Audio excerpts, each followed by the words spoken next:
sa buong mundo. Ito ay Pinoy Stream, connecting Filipinas across the globe. I-charge na ang inyong mga device at tumutok sa Pinoy Stream. Abangan ang live streaming ng mga Adonis at mga diwata na magbibigay sa inyo ng saya.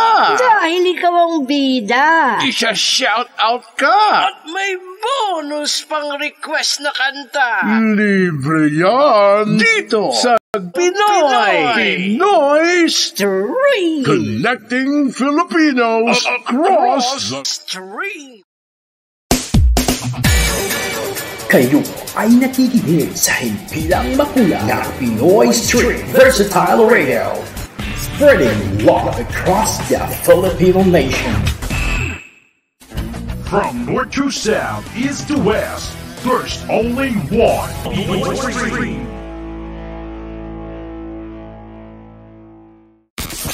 You're listening to Pinoy Stream, the best music station for Filipinos across the globe. Broadcasting live, this is your Pinoy Stream on AL Worldwide.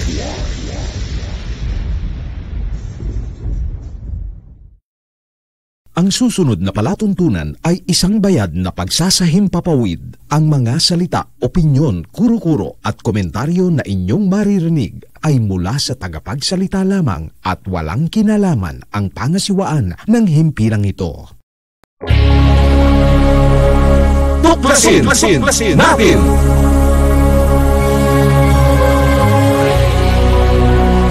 Ang palatuntunan sa radyo na tutuklas ng dapat malaman ng sambayanan. Maninindigan sa katotohanan. Tatalakayin at hihimayin ang mga kaalamang pangkalusugan, siyensya at teknolohiya, agrikultura, ekonomiya, maging mga usaping legal at isyung panlipunang dapat ibahagi, magsisilbing tulay ng mga karaniwang tao upang maiparating sa pamahalaan ang mga mungkahi, hinaing at pulso ng bayan, ipaglalaban ang karapatan ng mamamayang Pilipino, babatikusin ang mga salot sa lipunan, pupurihin ang mga gumagawa ng kabutihan at naninindigan sa katotohanan. Tuklasin natin. Ang tuklasin natin ay handog sa inyo ni Cathy Cruz.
Kayo'y nakikinig sa Tuklasin Natin. Diyos maray na banggi sa indong gabos na mga kabanwa. Magandang gabi Pilipinas, magandang gabi Luzon, Visayas at Mindanao. Gayon din sa lahat ng ating mga kababayan sa iba't ibang panig ng mundo. Welcome sa ating palatuntunang Tuklasin Natin. Ito po ang inyong lingkod, Kathy Cruz, na inyo pong makakasama sa loob po ng isang oras. Sa lahat po ng ating mga nanonood ngayon sa ating Facebook pages at YouTube accounts, maaari po kayo mag-iwan ng mensahe o maaari po kayo mag-text sa 0915-2584-091. Maaari rin po kayo magpadala ng sulat troniko o email sa tuklasinatin@yahoo.com kung may nais po kayong ibahagi na impormasyon po sa atin o nais ninyong talakayin o maaari rin po kayo mag-iwan ng inyong pong mensahe kung sakali man po na meron po kayong nais na ibahagi ng impormasyon. Anyway, ngayong gabi ay dahil masasabi kong mahalaga, no? Napakahalaga po ng tinatawag nating agrikultura sa ating bansa. Nung nakarang araw po ay kagabi pinag-usapan po natin bakit nga ba ang Pilipino squatter sa sariling bansa. Pero this time, tonight, ay pag-uusapan naman natin bakit ba ang bansang Pilipinas, despite tayo ay isang agricultural country, ay bakit tila mahirap ang mga Pilipinong magsasaka natin? Bakit nga ba ang hirap at hindi umuunlad ang agrikultura sa Pilipinas? So dahil dyan, ngayong gabi, makakasama po natin ang isang leader magsasaka ng mga irrigators. Siya po ang ating pong National Confederation of Irrigators Association President. Walang iba kundi si Casilver Bonto. Pabatiin muna natin. Casilver, magandang gabi. Magandang gabi kasamang Cathy at ang ating si James.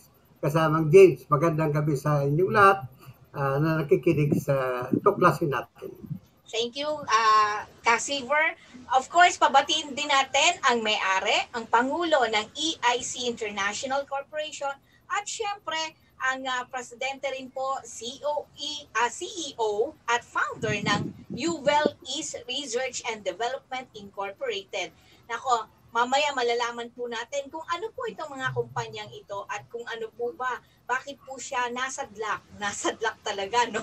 Sa ganitong uri po ng negosyo, hanap buhay, at paano niya po matutulungan ang ating mga magsasaka? Paano rin po siya pwedeng magbigay po ng tulong sa ating pamahalaan upang maisip naman na, hey, tulungan nyo naman ang ating mga magsasaka. Hindi ko na patatagalin, pabatiin natin ngayong gabi, walang iba kundi si James Amparo. Magandang gabi sa iyo, Sir James. Sir James? Yes, hello Ma'am Cathy.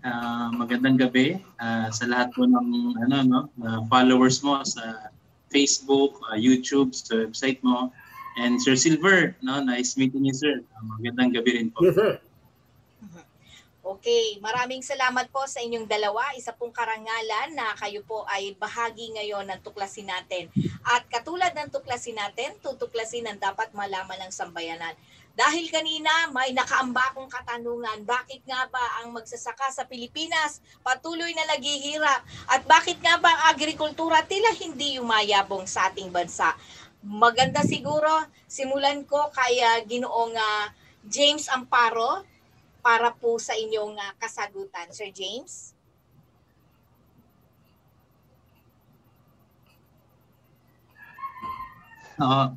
Maganda siguro ma'am si Sir Silver. Si Casilver para maka-response sige, tayo. Para maka-response kayo. Sige, Casilver, dahil ikaw ay talagang magsasaka. Oo, dahil merong 12 hektarya ito sa Bicol. Sige, Casilver, simulan natin sa'yo. Wow. Yung 12 hektarya, puro gubat yan, Cathy. Wala akong kinikita dyan sa mga lupa ko na yan. Akala nila, napakalaki na lupa ko, wala akong kinikita dyan. Alam mo, yung tanong mo, unang tanong, bakit hindi umuunlad ang magsasaka ng Pilipinas? Alam mo, gusto ko sanang tanongin mo dyan ang ating gobyerno. Huwag kaming tanongin mo dyan dahil kami talaga matagal na kami naghihirap. 20 taon ako sa pagsasaka, leader magsasaka. Talagang wala akong nakikitang liwanag sa nangyayari sa atin. Habang tumatagal kasamang Cathy at kasamang James, lalo kami nababaon. Baon na nga, pinasok pa ng ating butihing senador, Senator Villar, ang tarification bill. At ang pinagmamalaki niya ang bansang Israel na hindi na raw kailangan gumamit ng lupa at tubig. At yung katanungan naman ni kasamang Cathy na ang mga Pilipino squatter, hindi na po ngayon. Dahil marami ng subdivision si Cynthia Villar, si Senator Villar. Mapupuno na ang lahat ng mga lupain ng magsasaka, mapupunta na sa subdivision. So, iyan po ang hindi pag-unlad ng mga magsasaka dahil ang ating mga palayan ay kino-convert sa subdivision. At ang sabi ni Senator Villar, hindi kailangan ang lupa, hindi kailangan ang tubig. Dahil daw doon sa Israel, hindi sila nangangailangan, disyerto daw, hindi din nangangailangan ng lupa at hindi nangangailangan ng tubig. So, kailangan i-convert na lang natin yan sa subdivision. Yan ang kasagutan ko. So, bakit hanggang ngayon hindi umuunlad ang mga magsasaka? Nako, natatawa si Sir James. Siguro may sagot si Sir James. Sir James, pwede po bang pakipaliwanag at pakitulungan niyo po ako? Sir James. Sir Silver, napaka-controversial naman ang opening statement mo. Medyo... Hindi, kailangan kasamang James, ganun. Ganun talaga dapat natin. Bigat. Pero maganda sir, kasi nabigyan mo ng konteksto, no? Yung ganun talaga, no? Ako Ma'am Cathy, no, Sir Silver, bigyan ko lang ng background.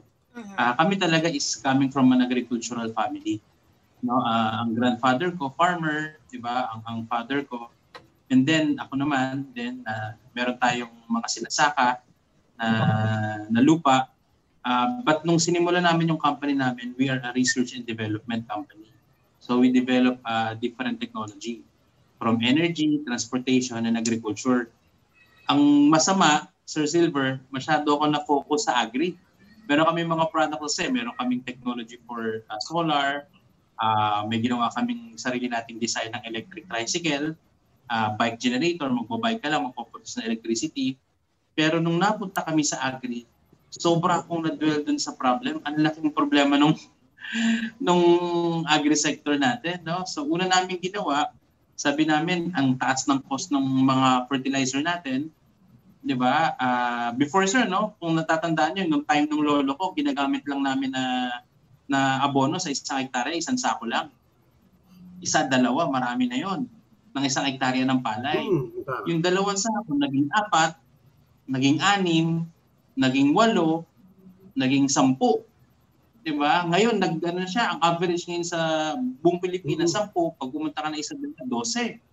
Worse, pag nagpunta ka ng Palawan, ang average nila sa isang hektarya, 15.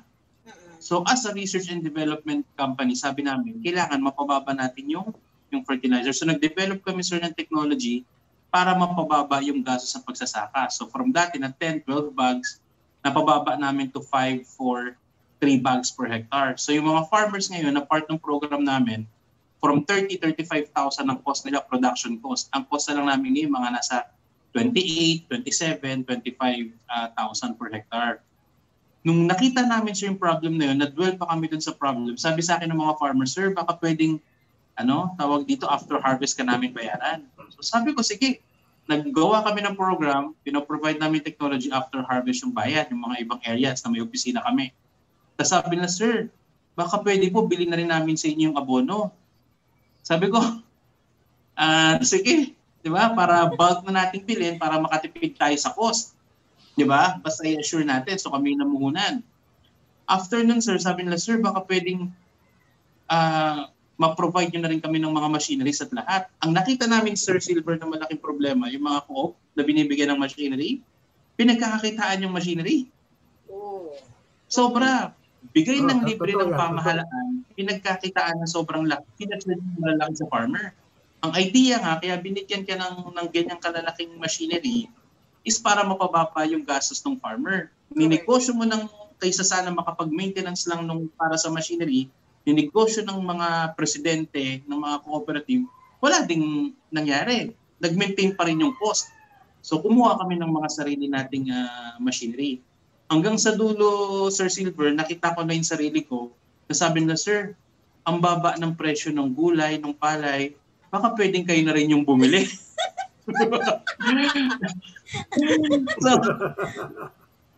So, ang nangyari po sa kaya yung pinag-uusapan doon na clustering, consolidation, matagal na namin ginagawa. So, kailangan ko siyang makluster yung mga farmers. Kailangan namin makonsolidate. Kasi pag hindi namin na-cluster and consolidate siya, masyadong mataas yung cost ng production namin. Kasi binibigay na namin sa farmers lahat na kailangan nila, lahat. As in from seeds, fertilizers, machineries na kailangan nila. Alam mo sir, nung nakaraan nga, no, hindi ko mapigilan, nag-meeting kami ng mga kaibigan ko sa church, mga pastors. Kasi bumagsak ang presyo ng palay ngayon, wet. Ang presyo ngayon is nasa 11.50, 11, may 10 pesos pa sa ibang area, 12. Yung mga farmers namin, sir, binibili ko for 14, 15 pesos. Merong mga farmers na pumupunta sa akin, sinasabi nila, sir, baka pwedeng bilhin nyo na rin yung palay namin. Sabi ko, pasensya na, hindi naman tayo malaki ang pondo. Ang kaya ko lang protektahan, yung mga farmers na kasama sa program namin. Alam mo ba, iba Sir Silver, yung ibang farmers sa akin umiiyak. Hindi ko mapigilan, pagbalik ko ng sasakyan, umiiyak na rin ako. Kasi alam namin yung cost ng pagtanim. Bibilin mo ng 11.50, 11 pesos, 10 pesos, tatagain mo. Yes. Kaya sobrang sakit. Yun sa amin, kaya na-protekta ko yung mga farmers ko. Kasi nga, hindi kami nagbibenta as palay. Binibenta na namin siya as bigas. Before pa sila magtanim, meron na akong market ng bigas. So, mini-market na namin siya for the next 3 months para lang to protect my farmer. Kasi alam natin, sir, pabago-bago ng presyo yan eh. Diba? Pag ngayong harvest season, napakamura niyan. Pag lean month na, biglang tataas yan. Ang worst ngayon, Sir Silver, wala na halos 3 months kasi pumasok na importation. Oo nga. Yung iba, naging stock na ng napakarami. Diba? Para pagdating ng harvest season, kung take it or leave it, kung kaya na may stock pa kami, tatagal pa kami ng, October ang harvest, tatagal pa kami hanggang December kasi na-import na namin. So walang choice yung farmer, sila lang ang bumibili. Diba? So, ito sir yung mga problema na alam natin yung solusyon, no? Kaya kahapon nag-meeting kami nila Secdar. Mamaya i-discuss natin ng mas malalim yun. Masyadong mahaba yung intro ko, no? Hindi, okay lang po. Okay lang po, Sir James. Nasa inyo po ang pagkakataon. Ia-alat ko po itong show ko kahit abutin po na tayo ng 2 oras. Importante po kasi ang impormasyon na ibabahagi ninyong dalawa. Kasi po, lagi po tayong patanong lang. Pero this time, dahil nakausap niyo po sa Secretary Dar, na pinipilit ko po kasi makipag-ugnayan sa kanila, hindi ko po alam kung sumasagot po sa akin sa Secretary Dar, pero lagi niya po sinasabi kasi sa akin sa message na nasa ibang probinsya siya, may meeting siya. So napakahirap kumuha ng pagkakataon o panahon po sa kanya. So dahil kayo po mismo diretsong nakausap nyo kahapon lamang sa meeting, so maibabahagi nyo po yung ang nangyari po at syempre sa loobin din niya, more or less siguro meron po kayong nabanggit sa kanya ng mga problema ninyo. Dahil actual po ninyong nararanasan ang problema rin ng katulad ni Ka Silver Bonto na isang magsasaka, Sir James. Oo, sa totoo yan. No. Si Ka Silver, baka may komento ka muna, sir. Ka Silver, ilabas mo na. Ilabas mo na lahat ng gusto mong ilabas. Nandyan si Sir James ngayon. Hindi, alam mo Ka James, no? Pwede tawagin nila ng Ka James kasi kami mga magsasaka. Ka Silver, puro kami kasama. So, ang pang ko lang dito, matagal ko lang gusto makadaupang panan si Secretary Dar. Dahil marami akong dapat, nung panahon ni Piñol, lagi kaming priority ni Secretary Piñol. Pag dumating yung mga Irrigators Association, mga opisyal, maski may bisita siya, pinapapasok kami para lang mapag-usapan ko na yung mabuti para sa magsasaka. Kasi kasamang James, ang National Confederation of Irrigators Association, pinakamalaking farmer organization sa ating bansa. Nasa 1.2 million ang aming membro. At 65 to 70% ng total production ng ating bansa nanggagaling sa hanay namin. And yet, hindi kami inaasikaso nitong mga ahensya ng gobyerno na mayroong nasa agrikultura. So, matagal na naming hinaing ito. Marami kami mga proposal na ginagawa pero hindi kami pinapansin. Siguro, kailangan din siguro namin kasamang Games, pumunta rin siguro kami sa karsada. Alam mo, pag lumalaban ka sa gobyerno, pinapansin ka. Pero kung tahimik ka, hindi ka papansinin. Kasi ang alam nila, nasisiyahan kami. So, meron kaming kasamang James na may virtual meeting kami sa 29 ng October. At ipopropose ko sa mga sa National Board na i-limit namin ang palay. At least mabawasan man lang ng yung aming tinatanim. Kasi wala nang kwenta magtanim kami. Yan, nalulugi kami. Kung ako may 5 hektarya, ang tatamnan ko na lang, 2 hektarya na lang. Yung 3 hektarya, pababayaan ko na lang. O tatamnan ko na lang ng ibang produkto. So, ano pa ang kwenta na magtanim kami ng nalulugi? So, para naman malaman ng gobyerno, yun ang pagtutol namin. Doon kami, yun, imbes na mapupunta kami sa karsada para mag-rally, yun na lang gawin namin. Hindi na lang kami magtatanim ng tamang lahat ng palaya namin, hindi na namin tatamnan. Para ipakita namin sa gobyerno ang aming pagtutol at yung hindi kami nasisiyan sa patakaran ng gobyerno ngayon at saka yung kanilang ginagawa mga programa. Sir James, maganda siguro may tanong lang din ako. Kasi kung gano'n na ang stand ng mga magsasaka, kasi 'di ba dapat halimbawa kung may 12 hectares siya, kung dapat yun tinataniman niya talaga ng palay, kung palay man yung talagang original na tinatanim niya. May epekto po ba kung halimbawa a portion of that na lang yung kanyang itatanim? Malaki po epekto nun sa rice production natin as a whole, as a nation. Hindi po ba, Sir James?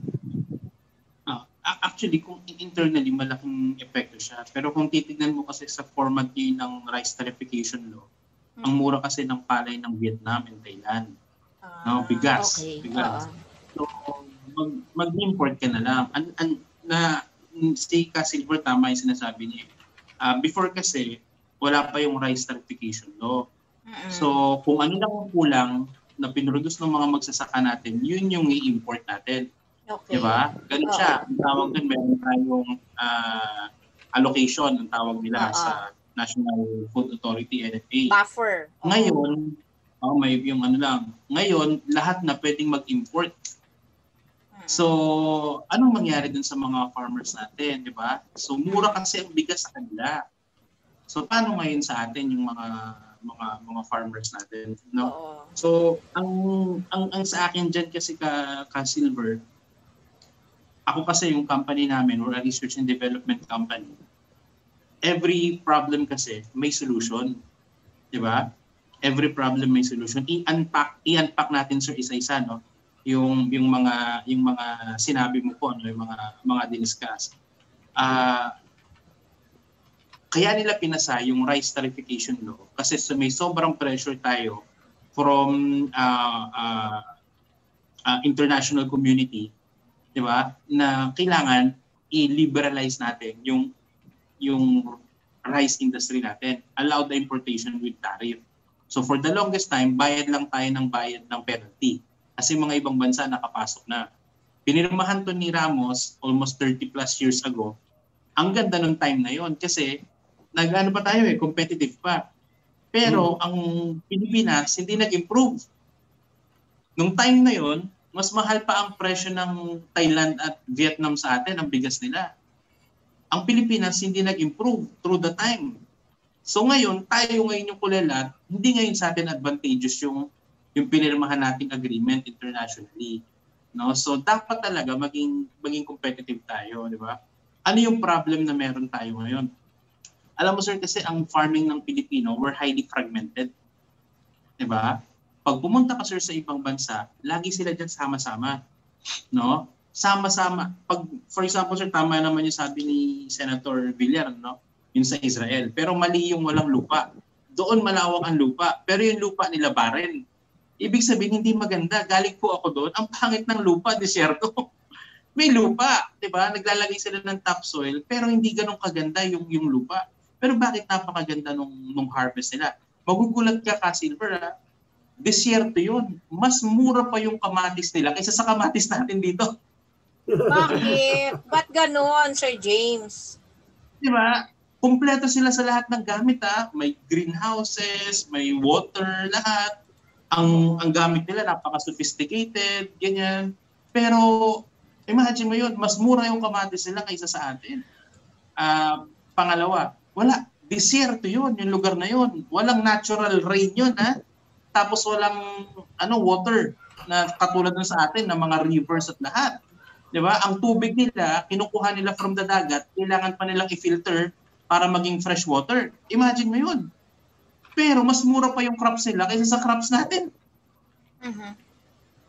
Makita mo talaga doon na in terms of technology, we're way behind. Diba? Ang tanong ngayon dyan, Silver, alam natin na solusyon, kailangan tayo mag-upgrade. Diba? Ang tanong, kaya ba ng farmer natin mag-upgrade? Yes. Ang sagot, hindi. Bakit? Expensive ang technology.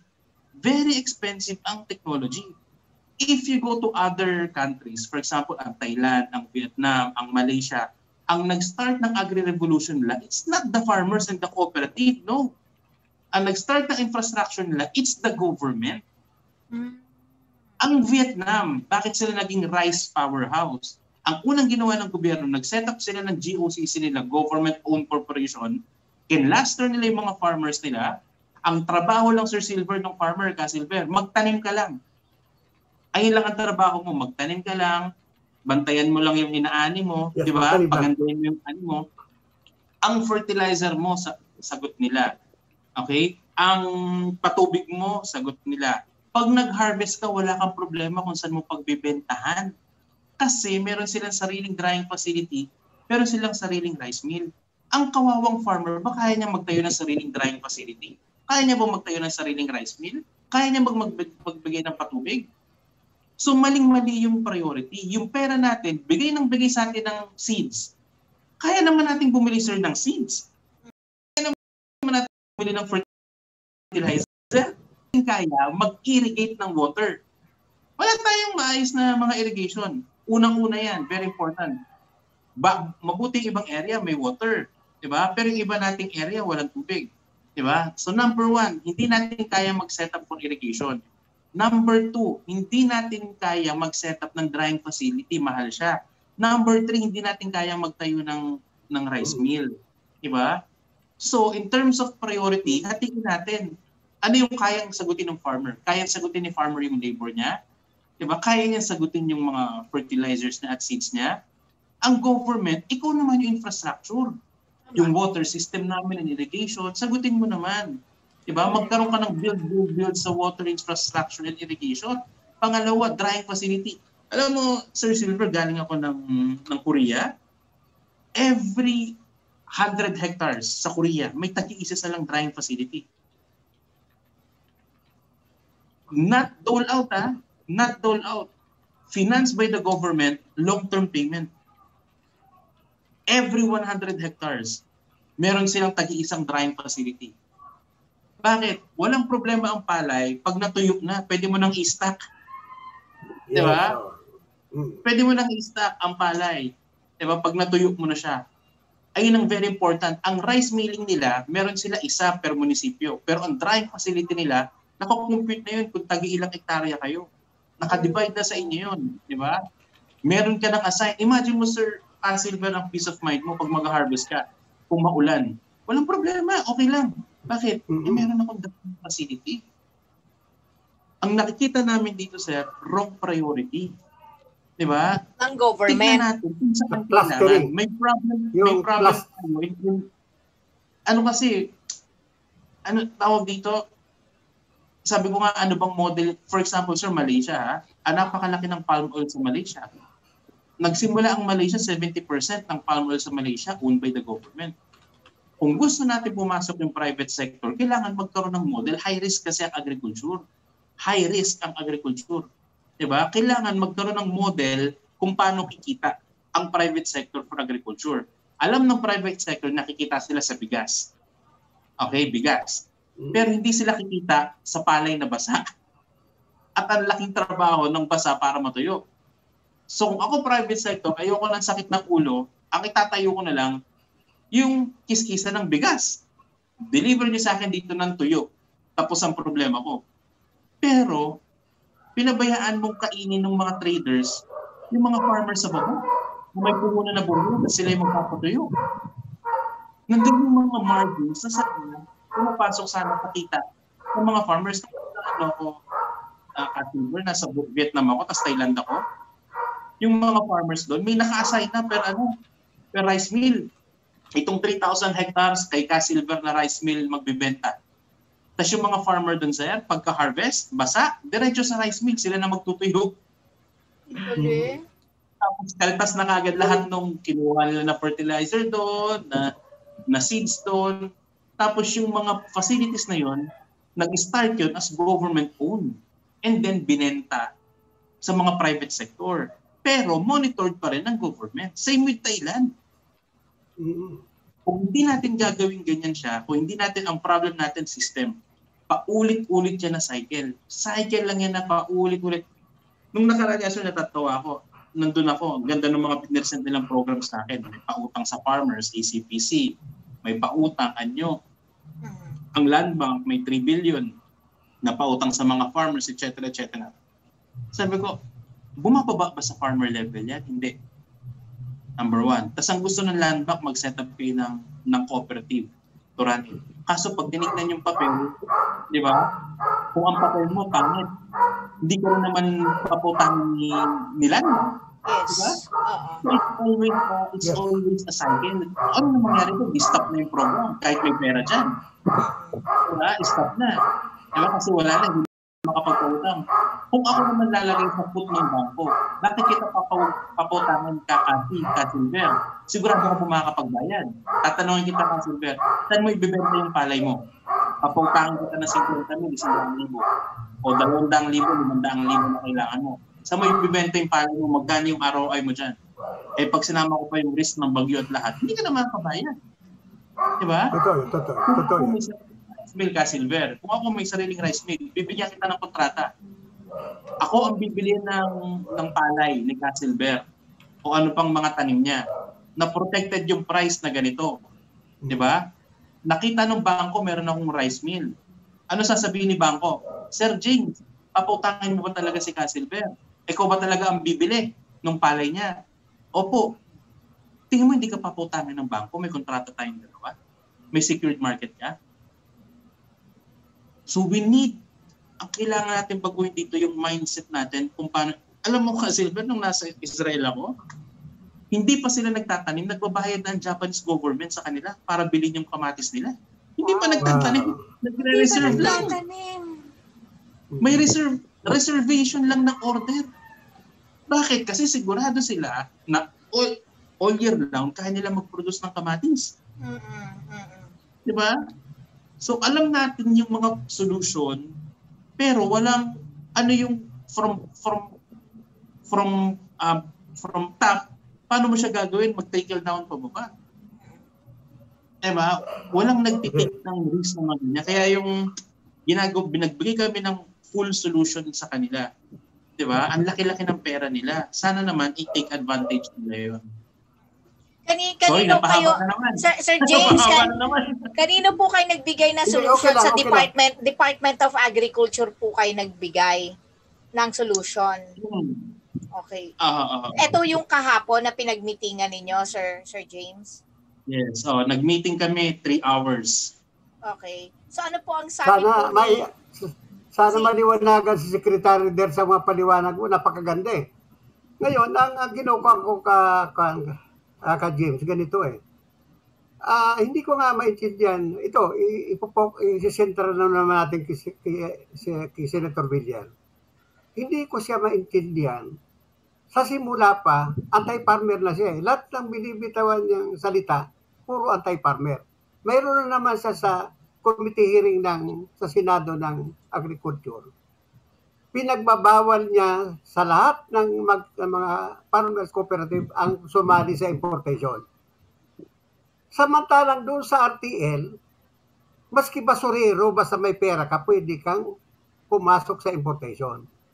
Anong dahilan at sinisingil out na naman ang magsasaka? Hindi ko nga maintindihan eh.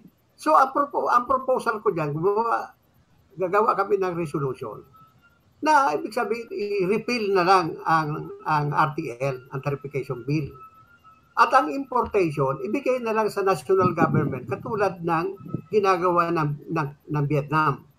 Sila ang bumibili ng mga produkto ng mga farmer at sila rin ang nag-i-export. Dito sa atin, yung importation dapat i-centralize na sa ating gobyerno. Ang gobyerno na mag-i-import. Kasi ang gobyerno, alam nila kung ilang ang shortage natin. Ilang metric tons ang shortage ng ating production. So yan lang ang i-import nila para maprotektan yung interest ng mga magsasaka. Itong open importation, wala itong safety net, dito sa magsasaka. Talagang ang gusto lang nila, patayin ang magsasaka, parang direkta na lang sila, puro importation na lang. Ang problema, kung itong mga bansa na ito, magkaroon din ng kalamidad at hindi na rin sila makapag-export, ano ang mangyayari sa ating bansa? Anong kakainin ng ating mga kababayan? Kasi hindi nila inalagaan ang agrikultura. Sana kung makakausap mo din si Secretary Dar, ipaliwanag mo sa kanya na ito yung sitwasyon na dapat natin tulungan ng gusto ang agrikultura, ang magsasaka, para magkaroon tayo ng ma-attain natin yung food sufficiency level. Pero pag hindi niya tinutulungan, doon pa rin sila nakatutok sa importation, talagang walang pag-aunlad ang ating bansa. Wala na talagang, ang gagawin siguro ng magsasaka, doon nga sa hearing sa Kongreso, nagbiro ako, na pag talagang nalulugi na kami, susuporta na lang namin yung batas na sinusulong ng isang congressman, i-legalize ang marijuana. At marijuana na lang ang itatanim namin. Natawa yung mga congressman. Ito, sabihin, pwedeng mangyari. Kasi ano na mangyayari sa aming magsasaka sa rice farmer? Wala naman kami kinabukasan na. Kaya nung sabihin nung hearing sa Senado, sabi ni Senator Villar, kayo kasing magsasaka, hindi nyo ni-obliga mga anak nyo tumulong sa pagsasaka para marami tayong ani. Sinagot ko siya, ma'am, kung mayroon man akong anak ako, hindi ko napapasukin sa agrikultura. Dahil naranasan ko na. Ang average kako na magsasaka sa Pilipinas, umaabot na ng 55 years old. Wala na mga batang interesado sa pagsasaka dahil wala namang kinabukasan. So ang aking kung may apo man ako, anak ako, pag pupuntay ko lang ng abroad, pwede na magkatulong na lang kaysa magsaka na wala namang kinabukasan. So sana makarating kay Secretary Dar. Total, nakakausap ka naman. Kami kasi ayaw kami kausapin ng mga farmer leader eh. Kasi magsasaka lang naman yan eh. Pwede lang naman utuin namin yan. Dahil puro pwede namin utusan lang yan. Kasi magsasaka lang yan. Yun siguro ang alam ng mga nasa kabinete at saka lalong-lalo na si Senator Villar. So sana po magbago ng pananaw ang ating gobyerno at magbago ng pananaw itong ating mga politiko. Sir James, yung ano dun Sir Silver bigyan po kita ng idea kasi honestly po hindi naman sa discourage ko yung mga farmers natin. Mahihirapan talaga ang i-repeal. as of now, 'di ba? Yung batas kasi tagal ng delay niyan eh. Pero kaysa po i-repeal, tulad po nung ginawa ng Korea kasi may so much pressure yan sir sa ibang bansa. Na pinirmahan natin yung agreement na yan 30 years ago. Tapos ba't hindi natin ino-honor? So napapahiya yung bansa natin dyan. 30 years na natin pinirmahan yan 35 years. Tapos bakit hindi natin siya ma-honor ngayon, di ba? Na ganyan. Alam niyo sir ang ginawa ng Korea? O sige, open na importation ng bigas. Open na, rice eating country din sila, di ba? Pero alam nila na pag nag-open yan, yari yung Vietnam, sila sa Vietnam, sa Thailand, kasi mas mura. Alam mo sir ang ginawa ng Korea? O sige, pwede na kayo mag-import, magpasok ng bigas sa Korea. Pero ang tariff, 400%. Yan ang gusto ko mangyari. Di ba? 400% yung tariff. Taasan mo yung tariff. Di ba? Yung sa atin kasi sir, ang atin is only 35%. So ang landed dito ng bigas, for example, ang Thailand po ngayon, Vietnam, ang presyo na is 18 pesos times 35%, 6.3. So landed na dito sa bigas nila, 26, 27, 28 pesos. So murang-mura talaga. Diba? Subukan nating taasan yung tariff. Huwag mo nang ipa-repeal, sir, kasi mag-aaway lang kayo pare-parehas doon. Meron silang dahilan na hindi mo alam. Diba? Ang suggestion ko po dyan, taasan natin yung tariff. Diba? For a certain number of years. Gawin mo 100, mag-negotiate ka ng mataas. 200%. Bakit ang gamitin mong ehemplo ang Korea? Bakit ang Korea 400% ang tariff? Diba? 400% din natin kung gusto nila magbenta ng bigas dito. Hindi nila yung batas, diba? Pero sir, yung ganyan is ang tawag ko dyan, short-term solution. Diba? Ano yung long-term solution natin? Ang long-term solution natin is to really uplift the farmers. Kasi nasanay tayo, sir, for the longest time, wala tayong competition eh. Ang mundo kasi, sir, lumiliit. Diba? Accept na natin na may competition sa ibang bansa. So dapat, kaya natin makapag-compete dun sa mga neighboring countries natin. Diba?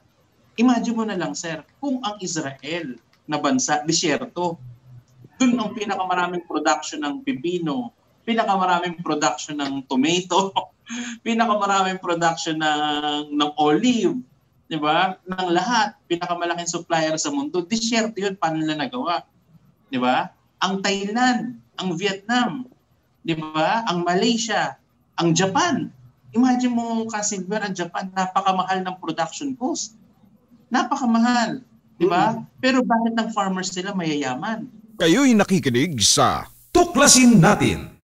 Sa programang Tuklasin Natin is huwag tayong mawala ng pag-asa. Okay? At saka, lagi tayong gumawa ng kabutihan. Yun po. Kasi yung collective consciousness, pag lahat tayo nag-iisip ng kabutihan at nag-iisip ng kagandahan, magmumultiply yan eh. Magmamanifest yan sa physical na mundo. Kaya nga meron tayong kasabihan na as within, so without, as above, so below. Kaya yung power ng prayer, mahalaga yan para sa atin lahat. Yung mga gustong tumutok, yung aking social media accounts na Nick Nangit, Musician Spirit Quester page, o kaya Nick Nangit NCN. At lagi nilang panoorin yung mga vlogs ko sa YouTube, Nixtradamus channel. Maraming salamat, Miss Cathy.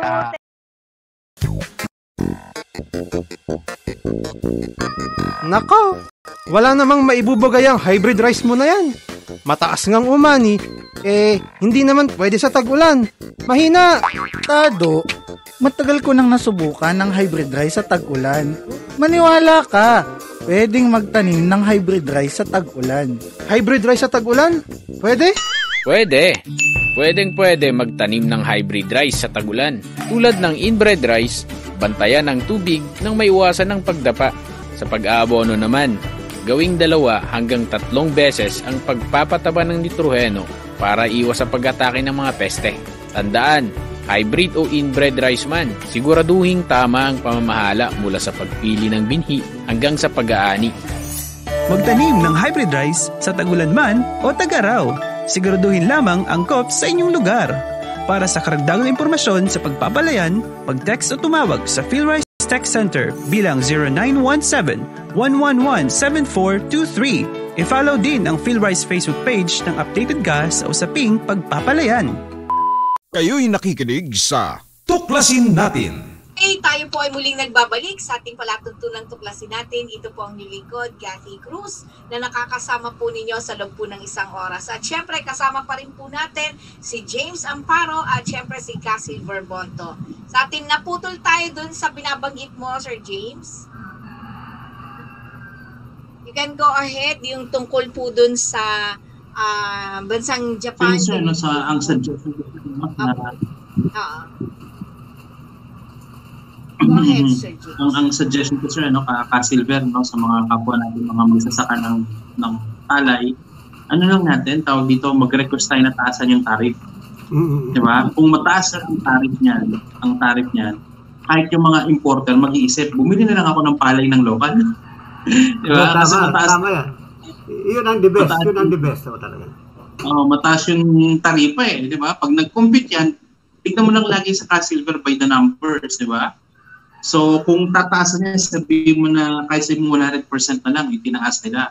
Kung 18 pesos ang palay ang bigas sa Vietnam. 36 so, 36 pesos na. Landed. Okay. 36 plus importation, pa yan? Plus shipping, di ba? Tapos plus warehousing nila. Plus tracking papunta ng warehouse. So, baka mamumuna sila dyan 40 pesos. Competitive ka na. Diba? So, ang gagawin ngayon ng mga buyer natin ng palay, sa local na lang ulit ako, balik na ako sa local. Diba? Napanindigan yung batas. Ang lang dyan, sir, gumawa sana tayo ng position paper, no? Hindi man kasi ako parte ng national ng irrigation, diba? Ng mga cooperative, diba? Makagawa ng position paper po dyan na magre-request na taasan yung taripa nila. Diba? So, hanggang short-term solution yan. Short-term solution yan. Pero yung long-term solution, we really need to be competitive. And alam mo ba, sir, yung offer namin sa national government natin at sa local government? Gusto mong marinig? Silver, Ma'am Cathy? Sige, go ahead, Sir James. Ito, sir, yung ginawa namin, no? So, nakakuha kami, sir, ng fund, financing. Okay? $500 million. Not from the pocket of the government, but from our private sector. Okay? From Israel. Ano, sir, yung offer namin? Ang ginawa namin, sir, nag-meeting kami ng Israel, okay, mga partners namin. Sabi ko sa kanila, gusto kong dalhin yung Israel Agricultural Methodology sa Pilipinas. Alam mo ka, Silver, pag pumunta ka sa Israel, sa isang lugar, okay? Ang tawag nila doon, moshav or kibbutz. Sa isang lugar. Kung nasan yung agricultural nila, may problema sila sa tubig. Naglagay sila ng water irrigation, tas drip irrigation. Okay? May problema sila sa labor kasi mataas ang cost ng labor nila. Ang nutrients nila, sir, nakasama na sa tubig. Naka-drip irrigation. Pangalawa, paano kapag mag-harvest sila? Meron silang sariling warehouse. Meron silang sariling drying facility. Paano yung pag-process? Meron sila sariling processing facility nandun sa lugar. Kung ita-translate ko sa atin, no, sa Philippine setup, di ba? Ang offer namin sa Department of Agriculture, okay? May problema tayo sa tubig. Magtatayo kami ng water impounding area with precision irrigation system. Okay? Pangatlo, kailangan nila ng seeds, ng fertilizer, kami na rin na mag-finance. Kailangan nila ng machinery, kami na rin na magpo-provide. Kailangan nyo ng tractor, kami na rin magpo-provide ng tractor. Pagka-harvest, okay, kailangan mo ng harvesters, lahat. Kami na rin magpo-provide ng post-harvest machineries. Kailangan mo ng drying facility, kami na rin na magtatayo ng drying facility, kasama pati mga warehousing, storage. Kailangan mo pa ng rice milling, kami na rin yung magtatayo ng rice milling. Isang buong package, 8 to 10 years to pay, sa national government and local government kung magkano yung aabutin niyang cost. Walang ilalabas na 5 duling ang national and local government. Babayaran ka through time. Wow, napakagaling, napakagaling. Buong-buo na yun, lahat na nandoon, kumpleto na. Ang gagawin na lang, sir, ng mga farmers natin, you need to cluster. Bakit? Kasi kailangan ng economy of scale. I'll give you an idea, sir. Alam mo, sir, ang mayayaman sa Israel, mga farmers. Ang mayayaman, mga magsasaka. Bakit? Binigyan sila ng gobyerno na isang pamilya tag 50 hectares. Okay? Ang isang cluster nila dun, sir, 2,000 hectares. Okay? So kung 2,000 hectares yan, divided by 50. Okay? So merong 40 families sa isang moshav o isang kibbutz. For example na lang, sir, alam mo, sir, nagdi-discuss kami ng Israel, napakadali natin, sir, umani ng 9 tons, 10 tons per hectare. Napakadali. Ng palay pa lang to, palay pa lang pinag-usapan natin. Yung technology natin, pwede tayo mag-intercrop. Mas malaki ang kita pag onion. Yes. Diba? Yes. So, palay muna. 2,000 hectares, times mo na lang ng 10 tons. Okay? That's 20 million kilos. Okay? Pagpalagay mo na yung palay, binenta lang natin ng 15. That's 300 million pesos. Okay? Pagpalagay mo na lang, sir, na lahat ng cost natin kasi magmumura ang cost, di ba? 30% na lang. Okay? Yung cost. Okay? Plus, pagpalagay mo na 30% plus, syempre, magbabayad tayo ng unti-unti natin bayaran yung facility na tinayo natin, di ba? Less mo na lang ng 30% lahat. Okay? Times %. So, 210 million pesos. Divided mo na lang siya sa 40. Imagine mo, sir, sa isang anihan, pwedeng kumita yung farmer ng 2 million to 3 million pesos. Wow! Sa 40 hectares. Diba? Kung divided mo pa to by 40, imagine mo, sir, sa isang anihan, times 2, kumita ka ng 262,000 per hectare. Sa dalawang cropping. Sinong farmer ang hindi yayaman niya? Kaya magulat ka Silver sa Israel, ang mayaman doon, puro magsasaka, yung mga nagtatrabaho sa city, naka-checklist sila para makapasok sa mushab. Kasi gusto nila makapasok doon kasi magkakaroon sila ng lupa. Oo, grabe. Ang problema natin, sir, sa agrikultura natin system, ang laki ng perang nilabas dyan. We kept on doing same thing over and over and over again and expecting different result. Yeah, Imagine mo, sir, sa Israel. Imagine mo sa Japan. Imagine mo, sir, sa Thailand. Wala namang libre doon. Lahat yun, binabayaran ng mga farmers. Okay. Pero pag nasa Japan ka, Silver, umutang ka, okay, sa government, 20 years to pay. Pero tinayo na nila yung facility para sa'yo. Kaya sabi ko sa kanila, ito yung ino-offer namin sa inyo, wala kayong ilalabas na pera na 5 duling. Babayaran nyo kami unti-unti in the next 8 to 10 years, pero natayo na namin yung facility, kami yung naglabas para itayo. Ngayon, ang challenge dito, sir, sa national and local government, lalo na sa local government. Kung yung governor gustong mag-take ng financing facility natin, good. Pwede namin itayo sa inyo lahat yun. Diba? So, kailangan ang kalampagin natin with our program na meron kami ngayon is yung governor nyo, yung mayor ninyo, diba? Kalampagin nyo sila, sabihin nyo yung pangalan ko, meron ganitong program sa na pinisent ang Yovel East, okay, na partner from Israel, na i-finance sila lahat. 8 to 10 years to pay. Okay, with a very minimal interest rate. 8 to 10 years to pay. Natayo na lahat ng facility na yan. Imagine mo lang, sir, tinayuan tayo ng irrigation, billion-billion ang halaga niyan. Kumukuha ba ang gobyerno in return dyan? Hindi. Wala naman. Tulong na nila yan. Nag-uupo sila ng pera na mamigay ng mga traktora at lahat. Diba? Wala. Alam mo, sir, kung bakit ang ginawa namin, hindi pera binigay namin. Kasi pag binigay mo sa gobyerno ang pera, lahat ng lalagyan mo dyan hanggang pataas, yung dinala na sa'yo, pangit. Oo nga. May SOP. Alam mo, sir, alam mo, Ma'am Cathy, sa Japan? Oo. Wala itong bigay. Lahat yun bayad. Ang bumibili ng machinery niya, hindi gobyerno. Tapos pinapamigay, hindi. Ang bumibili ng machinery niya, yung farmer. Kung ikaw ba naman Silver farmer ka, bibili ka ba ng pangit? Siyempre hindi. Siyempre hindi. Gagamitin niya eh. Anong gusto mo? Pero, hindi ako bibili ng made in China. Alam mo Silver, nakakatawa doon. Oo, alam mo Silver, ang nakakatawa doon, ang nakakatawa, nung nandun ako sa Japan, 1,000 square meter Silver na taniman ng palay. 1,000 square meter lang. Yung farmer na nagtatanim, naka-transplanter pa. Tawa ko ng tawa. 1,000 na nga. Eh, magkano kalaga ng transplanter? 1.5 million pesos. Naka-transplanter pa siya. Sabi ko, bakit? Sa 1,000 lang. 1,000 square meter, hindi niya mapapayaran yun sa lifetime niya. Di ba? So, kikita mo yung ganun, sir. Kaya naman, ang problema natin is the system. We need to change the system. Kaya ako to, sir, nasasabi. Kasi farmer ako. Alam ko yung nangyari sa baba. Alam ko yung nangyayari dun sa ground. Na-experience ko siya first hand. Diba? Yung kaya lang ng company ko mag-develop ng technology. Meron kami ginawa, sir, yung technology namin. Diba?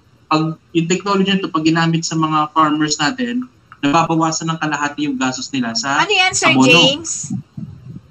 Ano po yan? Nag-develop nito. This is nutrients. Micronized nutrients. Pag spray mo siya sa halaman, in seconds absorb. Okay, dyan lang kami nag-start. Imagine mo lumalim ng lumalim yung knowledge namin. Kasi kita namin yung nangyayari sa baba, sa ground. Kinundak namin ng research lahat, ganyan. Kaya ino-offer namin ngayon, it's a total solution package. Yes, very good. Alam mo nga, nakakatawa doon sa isang meeting, sir, ano? Alam mo hindi na ako magbabanggit ng pangalan, sabi nila gano'n. Kailangan dyan, magkaroon ng social engineering para pumayag yung mga farmers. Alam mo, sagot ko, sir? Sabi ko, I'll give you po an example. Yung mga farmers po, lumalapit sa akin para pumasok, hindi ako nahirapan. Bakit? Kasi yung pag kasama sila sa program ko namin, mas mura yung abono. Pag pumasok sila sa program namin, after harvest, yung payment ng mga machineries nila, ang ilalabas lang ng farmer, yung labor niya. Ikaw ba naman kasi, hindi ka sasama doon? Pagkatapos, pag-harvest mo pa, mas mataas pa yung bili ko ng palay. Tingin mo ba, at the right mind, yung farmer hindi papasok? Ang problema ko nga, hindi ko kaya i-accommodate lahat kasi hindi ako gobyerno. At hindi unlimited ng funds ko. Magkano lang kaya kong paikutin? Di ba? Sabi ko, masyado kayo nagdadwell sa problem. Let's provide solution. Diba? Kadali-dali mag-plaster ng mga farmers. Kadali-dali sama-samahin yan. Pagandahin mo lang yung ani nila, palitin mo lang yung gastos nila, i-assure mo lang yung buying sa kanila, na protected yung price nila. Imposible hindi sa isasama yan sa program na in-offer mo sa kanila. Diba? Sigurado so, pag-pray natin yan sobra ka-silver, kasi yan talaga eh. Sabi ko, nagawa ko na yung part ko. Napakahirap sir mag-convince ng mga investor na maglabas ng ganong malaking pera. Napakahirap na pag-uusap ng mga kumpanya na 8 to 10 years pa ang return. Okay? Ang dami kong kinausap, sir, sa Israel ng mga machinery companies, drip irrigation companies, diba? Para mag-pool ng pera para i-offer to sa gobyerno. Nakalatag na, sir, sa silver platter. Naka-ready na sa kanila dyan. Diba? Bakit ang sana i-take nila yung opportunity? Sayang. Bihirang binibigyan ng ganyan. Alam mo, sir, in one year time, yung mga areas na walang irrigation, kaya namin patubigan. Magsusulputan yan sa bawat munisipyo, may sasarili silang dry facility, rice mill. Ganyang kabilis yan pwedeng mangyari yung build na ganyan sa agriculture. Di ba? So, kung mayor ka, sabi ko nga nakaraan doon, kung mayor ka, governor ka, may concern ka doon sa farmers mo. Di ba? Gumagasos kayo ng napakalaki. Di ba? Para mamigay lang ng kung ano-ano. Wala namang return pabalik. Correct. Di ba? Pati hindi magtayo ng facility. Di ba? Ba't di tayo magtayo ng facility na makikita mismo ng farmer na magagamit nila long term?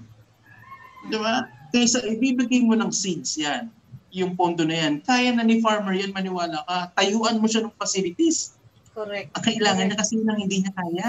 Oo. And we're very much willing to na ibigay yun. Lahat.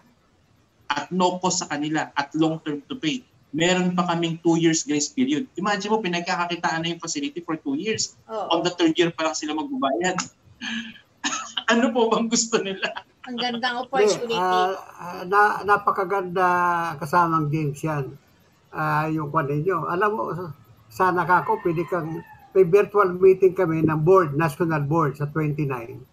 Kung meet you ko Makasama makasama ka doon para ma-explain mo lang. Napakaganda. Alam mo, ang problema dito sa tulong ng gobyerno natin, Department of Agriculture, yung bibigay sila ng mga abono, bigay sila ng seeds, lahat ng mga binibigay nila. Sino ba ang nakikinabang? Hindi naman farmer eh. Hindi naman consumer. Ang nakikinabang dyan, traders. Di mo tinulungan mo, binigyan mo ng seeds, libreng seeds, binigyan mo ng libreng abono. Tapos ang presyo naman ng palay, nasa 11 pesos. Sa rule of the thumb, sa computation ng mga sa agriculture, rule of the thumb sinasabi, times 2. Kung 11 mo nabili, dapat ibenta mo ng 22. Bakit ang benta ngayon sa palengke, 38 pataas? Nasaan yung gap? Hindi naman nagkinabang ang farmer, hindi man nagkinabang ang consumer. Nabibili din ng 38. Napunta yung tulong ng gobyerno sa mga negosyante. Hindi doon sa farmer, hindi rin doon sa consumer. So, useless yung tulong nila eh.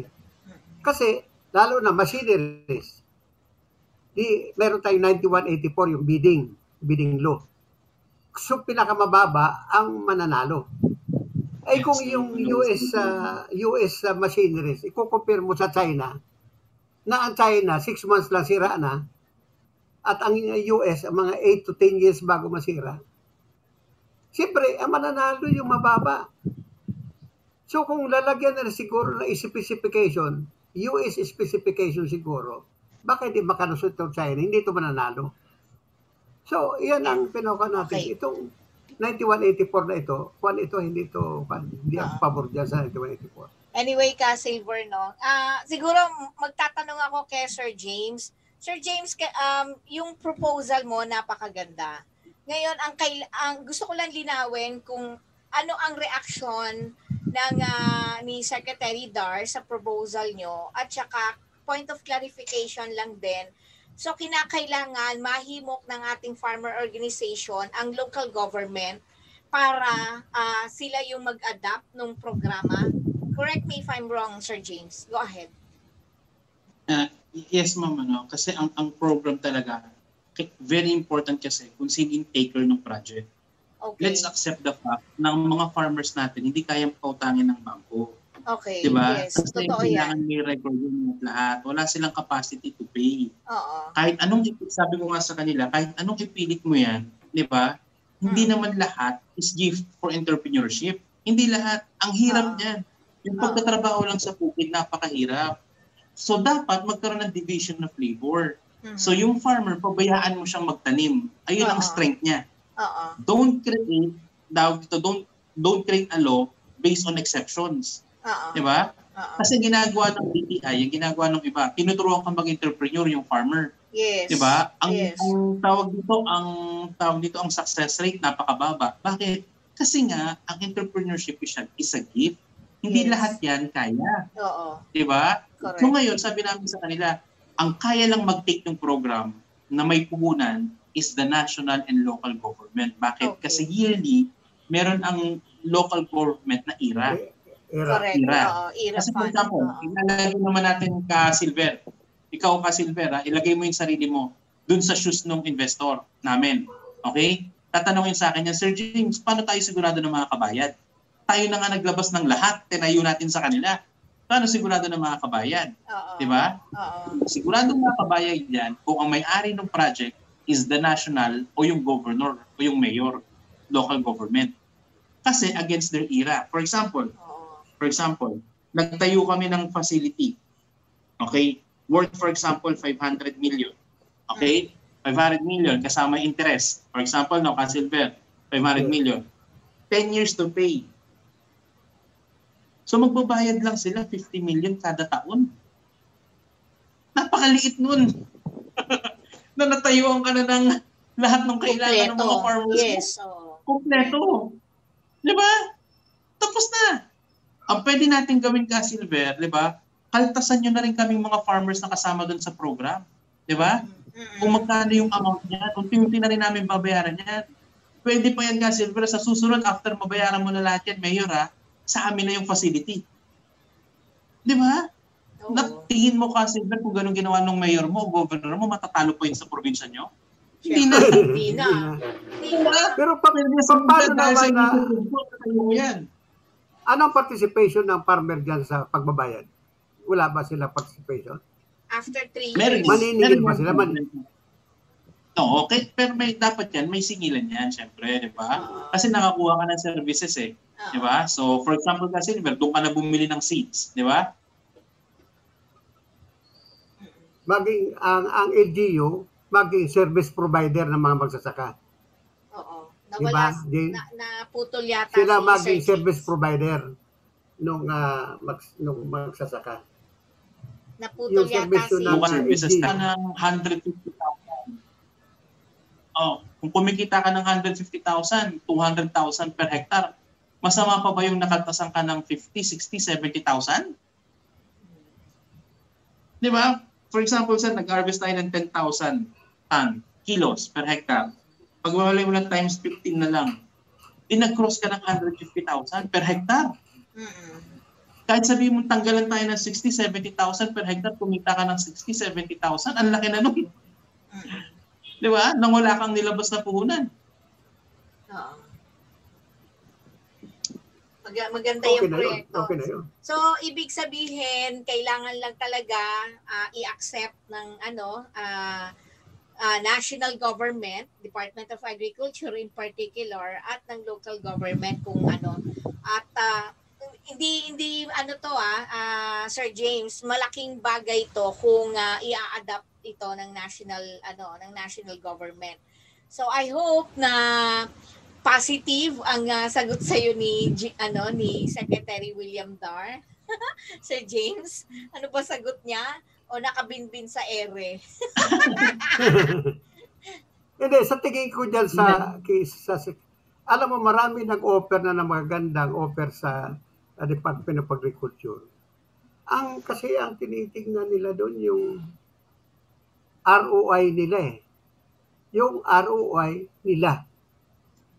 Ng government officials. Government officials ba sinasabi mo? Kasi yung ang government official, pero yung return ng kanilang investment. Wala silang investment. Ibig sabihin, yung pagtango nila, yun ang investment. Kailangan may return. Anyway, Ka-Silver, siguro bago sa ating hindi pa ako sinasagot ni Sir James kung ano reaction ni dun sa proposal niya ni Secretary William Dar. Mukhang nakabinbin sa hangin Sir James. Hindi, actually nung meeting namin kita mo talaga yung desire ni Sec Dar na ma-implement siya. Diba? Okay. Ganyan na magawa siya. Ganon. Tapos kita mo yung frustration sa mukha niya kasi alam niya yung problema Tapos honestly, itong pinropose namin sa inyo, yung ginawa namin, is part din siya ng idea. Pag tinignan mo yung paradigms niya, diba? Ang ginawa namin dun sa 8 paradigms niya, kinuha namin yung best doon, tapos binigyan namin sa kanya sa full package. Nakailang meetings kami, series of meetings. So isa siya doon sa nagkumpok ng idea, di ba? Ang tanong na lang talaga dyan, number 1, sabi ko nga honestly, baka kailangan sir sa side din ng mga farmers. Kasi yung allotment ng budget, di ba? Para dyan. Kasi imagine mo to sir, ang suggestion natin sa kanila is outside the box. Hindi yung kinasanayan nila. Napakadali din lang kasi na puro na lang sila pabidding ng pabidding. Nang ginagawa ng BA, di ba? Bidding ng bidding, di ba? Kung hindi magaling yung tao dun sa baba, puro substandard yun. Kung magaling, quality yung nabibigay sa mga farmers. Pero malamang sa malamang, laging puro substandard yan. Kasi sinasabi mo magkano Korean. Di ba? Mga Koreano, magkano Korean, di ba? Laging may porsyento. Kaya bumabagsak yung quality. Di ba? Pag magaling yung regional director nila sa lugar, o yung sa mayor o governor, quality na kukuha ng mga farmers, di ba? Kasi hindi siya pamurahan ng presyo. Yung specs na maganda. Yes. Alam ko yan Silver kasi yung company namin nagbibid kami sa government. Nagbibid kami yung technology namin, itong fertilizer, binibid namin to sa government. Hindi kami nagbibid nang hindi namin specs. Kasi pinatesting muna namin. Kasi ang bawal lang sa procurement law, maglagay ka ng brand name. Diba? Bawal. Alam namin kasi kapag sumali kami ng normal na bidding, hindi kami mananalo kasi napakamura ng mga nagbibid. Quality yung sa amin eh. So sa amin, mananalo lang kami kapag yun talaga yung gustong ibigay nung end user. Tapos yung demand ng mga farmers. Diba? Hindi makakaiwas yan. Ganyan. So ganun yan. Kaya sabi ko nga kay Sector, yung meeting namin, magkakaroon pa kami ng another meeting. Mag-heart to kami hopefully. No? So kailangan tawag dito, insanity is you're doing the same thing all over and over again and expecting different result. Di ba? So the only way talaga, sir, na magagawa natin to, kailangan maisipan niya kung paano yung political will, di ba? Na mag-engage mismo yung Department of Agriculture sa agri. Pag pumunta ka, sir, sa Japan, alam mo ka, Silver, pag pumunta ka sa Japan, meron sila doon ang tawag nila Farmers Organization. Farmers Organization. For example, saan ka, Silver? Sang probinsya ka? Bicol. Okay. For example, saan sa Bicol ka, Silver? Munisipyo? Naga City. Camarines Sur. Okay. For example, sa Japan ka, Silver, sa Pilipinas. Sa Japan, meron sila doon isang probinsya, puro apple ang tanim. Apple. Okay? So parang sa iyo, isang naga. Okay? Ang Japan government, sir, inahati pa yan per municipality. Okay? Nagtatayo sila doon ng farmers organization. Okay? Ang tawag nila. Yung farmers organization dun, sir, is professionally run. Ang keyword doon, professional. Alam mo ka, Silver, ang gagawin lang ng farmer, pag nag-harvest siya ng apple niya, naka-crate yun, crate. Nakalagay dun sa mini truck niya, dadalhin niya dun sa farmers organization. Titignan yung quality, ayun na yung bibili. Bahala na silang mag-packing, bahala na sila sa handling, bahala na sila sa selling, di ba? Tapos yung farmer niya yon, pag alis niya naman doon, dala niya na yung mga abono niya, ililista niya ulit doon sa farmers organization, ikakaltas na. For example, nag-deliver ka doon ka, Silver, ng apple, di ba? Ang halaga ng diniliver mo, 200,000. Magkano yung inutang mo dati? 30,000. Hindi may kita ka na 170,000. O ngayon, kukuha ka ulit ng mga abono mo at lahat ng worth 30,000. Di ba? Nakalista ka ulit yun doon. May passbook sila at lahat. So ang farmer, walang sakit na ulo. Problema lang niya, pagandahin ko yung crops ko. Palakihin ko yung ani ko. Lahat ng kailangan ko, nandoon na sa lugar na yun. Dedicated mismo sa lugar na yun. Di ba? Kaya yung ginawa namin, sir, na concept, hindi lang sa Israel. Based sa na-experience ko sa iba't ibang bansa na na-ask ako mag-talk. Diba? At napuntahan ko at na-invite ako at nakita ko kung paano yung agricultural setup nila. Diba? So, hopefully yung ganun, sir, ma-adapt natin. Dito sa proposal na binibigay natin, kung rice tayo, diba? Baka nga sa isang beses na tayo magtanim ng rice. Kasi ang laki na nung harvest natin. Sunod na natin yung high value crops. Mas malaki kita doon. Rice, tas tanim tayo ng onion. Rice, tanim tayo ng potato kung pwede doon, di ba? Rice, tanim tayo ng other high value crops, di ba? O mais kung anong pwede doon sa lupa, doon sa area. Mas malaki yung kikitain ni farmer. Pero bakit tayo magtatanim ng rice ng 3 beses sa isang taon o 2 beses sa isang taon? Kung mo-harvest tayo ng 8-10 tons. Di ba? So kung kailangan mo yan, nagtanim ka ng onion, kailangan mo cold storage, tatayoon ka namin ng cold storage. Walang problema. Isasama natin sa feasibility study. Di ba? Tapos sa overall cost, 8 to 10 years to pay.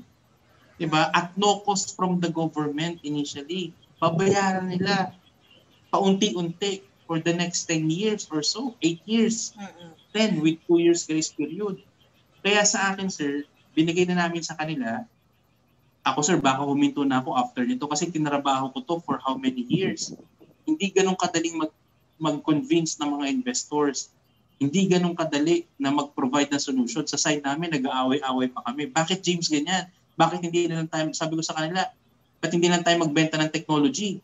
Diba? Sabi ko, no Filipinos can afford it. If I will go there and present this to our government, I don't want to go there as a seller. No. I want to go there as a provider for a total solution to our agricultural problem. At nagawa natin yun, sir. Diba, nagawa namin ngayon. Ngayon, wala na sa bola namin. Nasabi ko na, nasa national diba, sa mga farmers, nasa national na, nasa local na yan. Diba? Bahala sila kung i-adapt nila o hindi. Diba? Ako, I'm hoping for the best. I hope nagkausap tayo ka Silver, diba? Kung paano natin ma-disseminate sa mga farmers natin na ganito pa ng programa and put pressure to our government, to our mayors and governors to take that kind of program. Siguro, Silver, suggestion ko lang, being, kasi for your information, James, milyon ang miyembro ng NCIA. At nakikita ko malaking bagay kung sa October 29 na virtual meeting nila ay makasama ka at maipaliwanag ito na parang ang magiging ehemplo ng iyong programa, bagamat meron ka ng ngayong ginagawa mo kasalukuyan sa iyong kumpanya mismo, na etong another na grupo ng NCIA mismo ang maging ehemplo sa buong Pilipinas. Sila ngayon ang magpapakalat ng idea na binabanggit mo at magpupukpok din sa gobyerno para itulak. What can you say about it, Silver? Yeah, tama yan.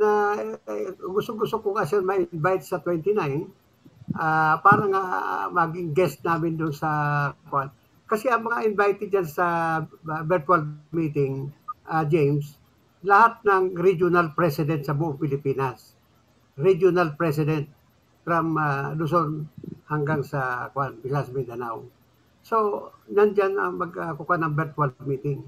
So, kailangan ka namin doon na at least para at least ma-disseminate itong mga regional president doon sa kanilang mga provincial federation president hanggang sa mga irrigators association. 8,322 irrigators association sa buong Pilipinas. Sa mga barangay level yan.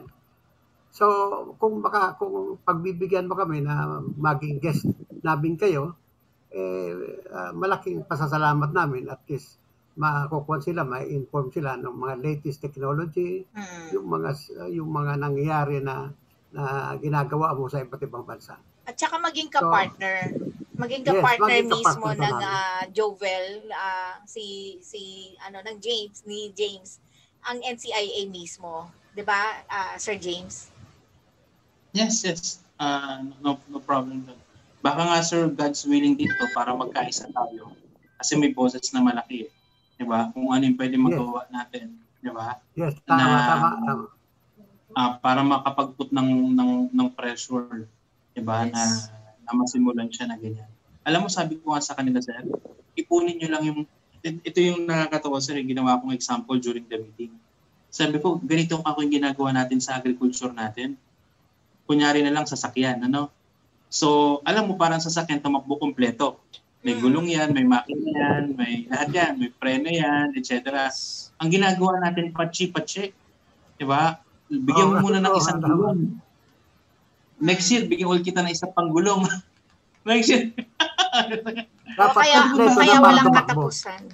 Diba? Bakit hindi natin kumputuhin muna kahit sa isang lugar? Yes. Next year, another, di ba? Yes, next year, another. At least buo, kompleto, tumatakbo yung sistema. Hindi ang ginawa mo, okay, lahat kayo bibigyan ko tag-isang gulong. Walang tumakbo. Sayang. Hati-hati yung budget sa lahat. Correct. Diba? Ganun sa rin setup natin eh. Hindi siya buo. Wala tayong dinidevelop. Diba? Wala tayong napapakita. So, kung ang kailangan, for example, ang budget lang natin, for example, 5 billion ang gusto nila, o ilan muna yung magagawa. For the next 5 years, 10 years, gano'n na karami ang natapos natin? Yes. Oo. But we need to start somewhere. Huwag na yung patsi-patsi. Huwag na yung fragmented. Diba? Huwag na yung para maraming mabigyan, seats na lang. At least maraming makakuha. Alam mo ba sa yung mindset ng politiko? Huwag nang gano'n. Mindset ng politiko, ano ba yung para ma-distribute? Di ba? Para lang may mapakita. Hindi natin build. Di ba? Kailangan itayo natin. Di ba? I-build natin dyan. Itayo natin kompleto. Di ba? Para pag iniwan mo siya, tumatakbo lahat ng kailangan nandun. Okay. Siguro, Sir James, na lang, last message mo, parting message na lang, Sir James, para sa ating mga kababayan. Yes, last message na lang po, Sir James. Sa mga po natin, mga kasama natin magsasaka, Silver, let's continue to pray and hope for the best. na hibuin ng Panginoon yung puso ng mga leaders natin. Kasama sila sa solution. Diba? We're here to present the problems. Alam mo sir, pag nagbabasa nga ako ng Bible, alay ko nakikita si Jesus pag nagtatalk siya for the people to appreciate the solution. We need to appreciate the problem first. Diba? Yes. So ang problem natin dito, pag hindi na-appreciate ng mga politiko natin, wala na tayong mga magsasaka. Inuto na lahat yan. Diba? Hindi na tayo magtatanim yan, lahat na yan. Kailangan para ma-appreciate nila yung solution na pinaprovide natin, kailangan ma-appreciate nila yung problema, diba, na nandiyan, na nakaharap sa kanila. Kung hindi nila ma-appreciate yan, wala, bibigyan lagi tayo ng latak-latak. So let's continue to hope and pray. If we stand as one, together, we have one voice. Okay, mahirap kasi yung ang daming boses eh. Let's make one stand, diba? Kung ilan ba tayo, kung may movement ba tayo na malaki, let's make one stand, magsama-sama tayo, di ba? And then, pag may backer tayo na ganong karami, na sinasabi natin, ito yung focus natin, one tayo magsalita, imposible hindi nila tayo papansinin. So baka sir, ang kailangan na next movement natin dyan is to meet, di ba? And create that one voice, and one movement, di ba? Na isang mag-speak on the behalf of everyone, diba? Na ito yung pwede natin gawin. Correct. Thank you so much, Sir James. At Ka-Silver, parting message po ninyo sa ating mga kababayan, sa ating pamahalaan. Go ahead. Alam mo, kasamang Kati, malaking pasasalamat ko kay kasamang James. At marami akong natutunan at marami akong nalaman na pwedeng umunlad ang mga magsasaka sa pamamagitan ng kanya sigurong pag na-invite namin siya sa 29, kung pwede, James, na ma-invita ka namin as guest doon sa virtual meeting namin para at least ma-encourage yung mga farmer natin na at least magbago ng pananaw. At sa akin, kasamang Kati at sa mga nakikinig, ito na siguro ang pagkakataon na sinasabi nga ni James na sa awa ng Panginoon Diyos, ipagdasal natin na kaming mga magsasaka ay magkaisa at sa tulong ni kasamang James, at least makakaroon ng liwanag ang aming tinatahak na makakaroon ng magandang bukas para sa aming mga magsasaka. Salamat Kati, salamat ka James. Okay, maraming salamat din po Ka-Silver at Sir James. Hanggang sa muling pagkikita Sir James, at bukas po ang palatuntunan ito sa inyong dalawa para po itulak po ang kung ano po makakabuti para po sa ating agrikultura. At nawa, dasal ko po talaga na bigyan po ng kaliwanagan ng pag-iisip ang ating pamahalaan, ang ating mga leader, para yung pong proposal nyo, Sir James, na siyang makakabuhay, hindi lamang sa ating mga magsasaka, kundi makakatulong din sa ekonomiya ng ating bansa. With that, maraming salamat po. At sa ating pong pagbabalik, ang tabayanan po ninyo, ang susunod po nating bahagi, sa panghuling bahagi po ng ating palatuntunan.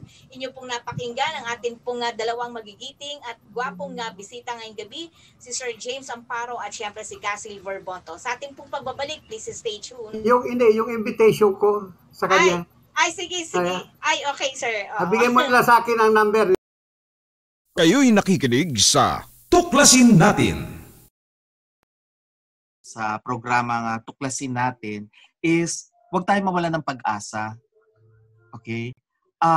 At saka, lagi tayong gumawa ng kabutihan. Yun po. Kasi yung collective consciousness, pag lahat tayo nag-iisip ng kabutihan at nag-iisip ng kagandahan, magmumultiply yan eh. Magmamanifest yan sa physical na mundo. Kaya nga meron tayong kasabihan na as within, so without, as above, so below. Kaya yung power ng prayer, mahalaga yan para sa atin lahat. Yung mga gustong tumutok, yung aking social media accounts na Nick Nangit, Musician Spirit Quester page, o kaya Nick Nangit NCNLO. At lagi nilang panoorin yung mga vlogs ko sa YouTube, Nixtradamus channel. Maraming salamat, Miss Cathy.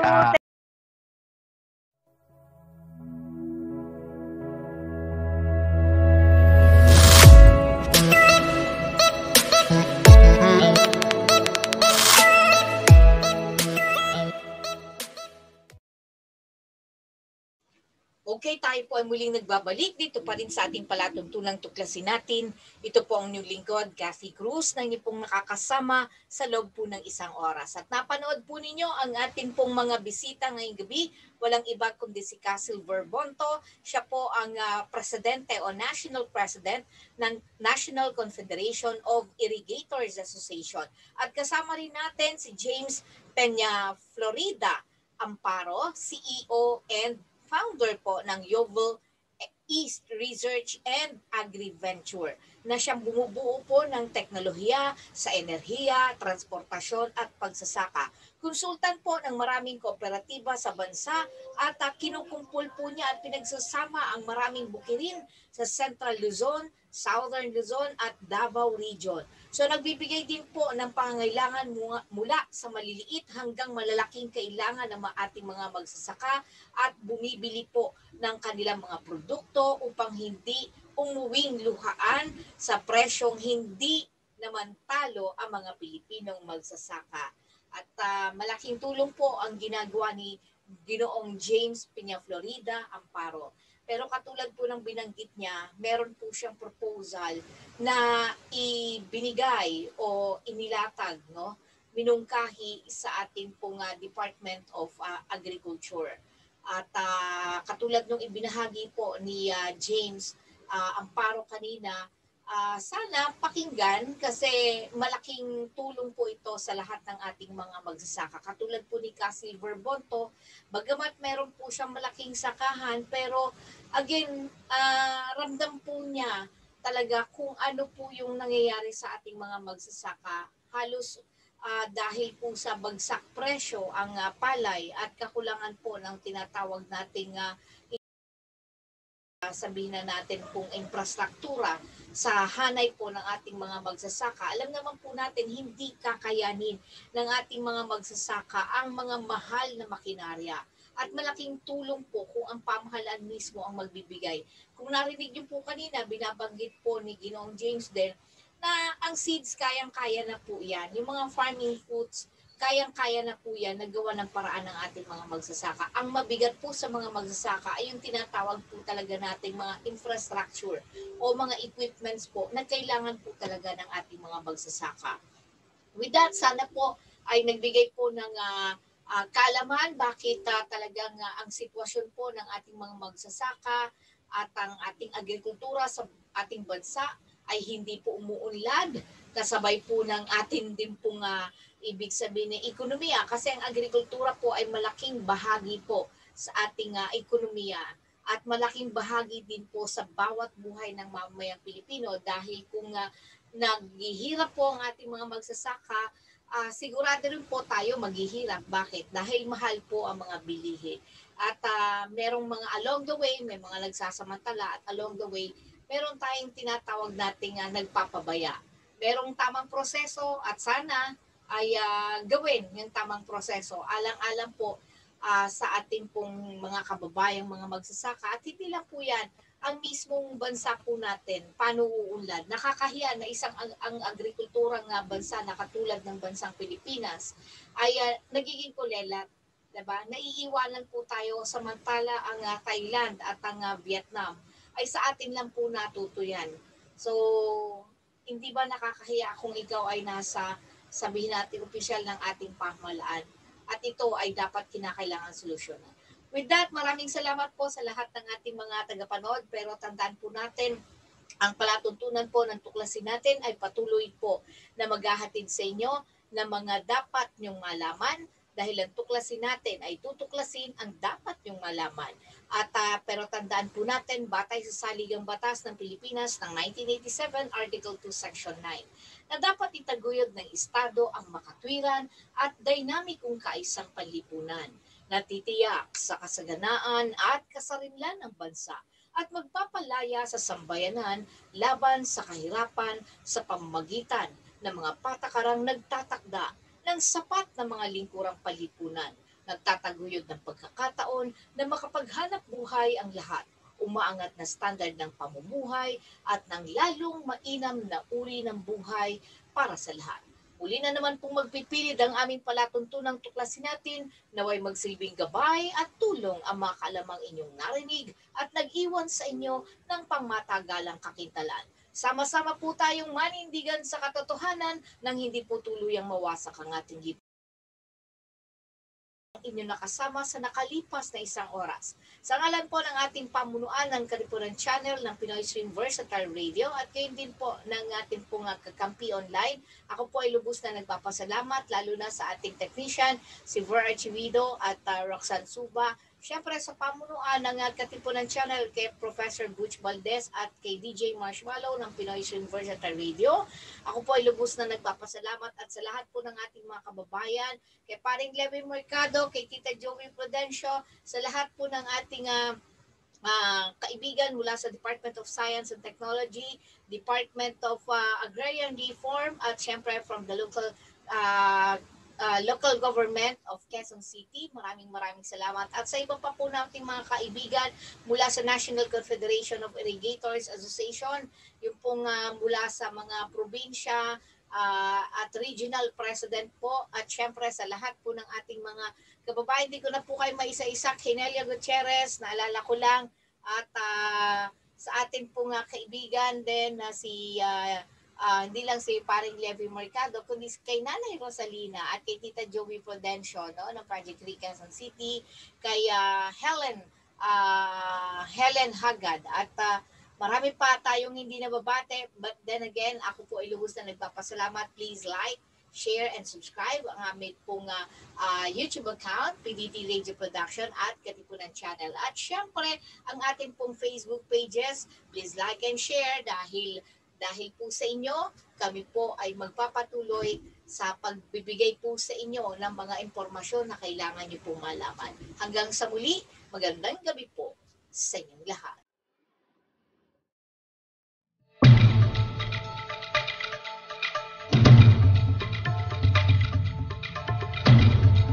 Inyong napakinggan ang palatuntunang Tuklasin Natin. Tuklasin Natin.